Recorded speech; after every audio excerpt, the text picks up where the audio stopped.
मुरादाबाद में एसआईआर अभियान के बाद ड्राफ्ट मतदाता सूची प्रकाशित, दावे और आपत्तियों की प्रक्रिया शुरू। मुरादाबाद जनपद में विशेष गहन पुनरीक्षण एसआईआर अभियान के बाद आज 6 तारीख को ड्राफ्ट मतदाता सूची का प्रकाशन कर दिया गया। इस दौरान सभी मान्यता प्राप्त राष्ट्रीय और क्षेत्रीय राजनीतिक दलों के प्रतिनिधि मौजूद रहे। ड्राफ्ट मतदाता सूची सभी राजनीतिक दलों को उपलब्ध करा दी गई है।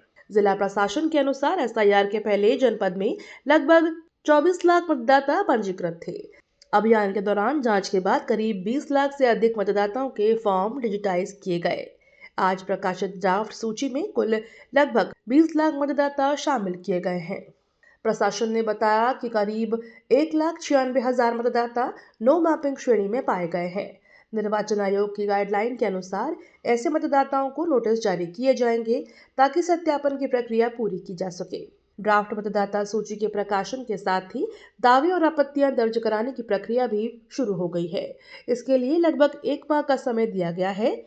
दावे आपत्तियों की अवधि समाप्त होने के बाद करीब 20 दिन में भी सभी मामलों का निस्तारण किया जाएगा। जहां किसी मतदान केंद्र पर मतदाताओं की संख्या 1200 से अधिक पाई गई, वहां नए बूथ बनाए गए हैं। नए बूथों की सूची भी सभी राजनीतिक दलों को उपलब्ध करा दी गई है और संबंधित बूथों पर मतदाता सूची का प्रकाशन कर दिया गया है। का जो ड्राफ्ट रोल पब्लिकेशन है आज 6 तारीख को वो होना था, तो आज आलेख प्रकाशन किया गया है ड्राफ्ट रोल पब्लिकेशन। और इसके साथ ही साथ जो ड्राफ्ट रोल है वो जो हमारे पॉलिटिकल पार्टीज हैं उनको देने के निर्देश थे। तो आज यहाँ पे जितने भी हमारे रिकॉग्नाइज स्टेट और नेशनल पार्टीज हैं उनके प्रतिनिधि आए थे और उनको ड्राफ्ट रोल आज उपलब्ध कराया गया है। अब आगे लगभग 1 महीने तक दावे आपत्ति का समय रहेगा और उसके उपरांत 1 महीना और लगभग 20 दिन तक हमारे उसके निस्तारण का समय रहेगा। तो आज सभी पॉलिटिकल पार्टीज को यहाँ पे ड्राफ्ट रोल उपलब्ध करा के पूरी प्रक्रिया के बारे में अवगत कराया गया और कहाँ-कहाँ हमारे ईआरओ उपस्थित रहेंगे इस पूरे दावा आपत्ति के दौरान, ये भी उन्हें सूचित किया गया है। और उन्हें ये भी अवगत कराया गया है कि लगातार प्रत्येक सप्ताह तहसील स्तर पे और मुख्यालय पे उनके साथ लगातार हम लोग बैठक भी करते रहेंगे और उनको सूचनाएं भी हम लोग उपलब्ध कराते रहेंगे। करीब कितने वोट कटे हैं और कितने बूथ वगैरह पड़े हैं?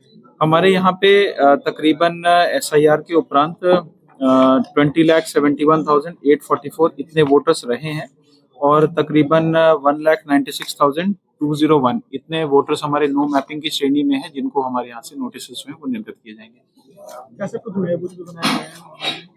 जी, जो हमारे ऐसे बूथ थे जहाँ पे 1200 से अधिक वोटर्स थे, तो ऐसी दशा में वहाँ पे नए बूथ भी बनाए गए हैं। इसकी सूची भी हम लोगों ने सभी पॉलिटिकल पार्टीज को उपलब्ध करा दिया है और जो नया आलेख्य प्रकाशन है वो नए बूथ के हिसाब से दिया गया है। मैम, एसआईआर को लेकर पहली ड्राफ्ट सूची जारी की गई है, क्या कुछ रहा है? देखिए, हमारे लगभग 24,59,000 वोटर्स थे पूरे जनपद में। इनमें से जो हमारा एसआईआर किया गया उसमें 20,71,000 लोगों का फॉर्म डिजिटाइज किया गया है, बाकी कुछ एसजी के रूप में पाए गए हैं। तो आज अंतिम सूची का प्रकाशन कर दिया गया है और सभी जो राजनीतिक दल थे उनको आज मतदाता सूचियां उपलब्ध करा दी गई हैं और जो नो मैपिंग डाटा है या नोटिस के विषय में जो प्रोसीजर है वो सभी प्रोसीजर से सभी राजनीतिक जो उपस्थित लोग थे उनको अवगत कराया गया है कि पिछले अगले जो आज से स्टार्ट होके और 6 फरवरी तक आप दावा आपत्ति का टाइम रहेगा, उस पे आप अपनी दावा आपत्तियाँ उपलब्ध करा सकते हैं संबंधित ईआरओज़ को। और ईआरओ कहाँ-कहाँ बैठेंगे उसके लिए भी हमने एक पूरा मॉड्यूल उन लोगों को उपलब्ध करा दिया है। मैम, ओवरऑल बात की जाए तो कितने वोट जो है ड्राफ्ट सूची में जारी किया गया, कितने वोट कटे? देखिए, अभी जो हमारी आज ड्राफ्ट पब्लिकेशन किया गया है उसमें लगभग 20,71,000 समथिंग वोटर्स हैं, जो आज की अंतिम सूची है हमारी। और इनमें से 1,96,000 समथिंग जो वोटर्स हैं वो नो मैपिंग पे हैं। तो इन्हीं जो नो मैपिंग्स वोटर्स हैं उनको नोटिस जारी किए जाने के आयोग की जो गाइडलाइन है, उसके क्रम में आज ये बैठक की गई।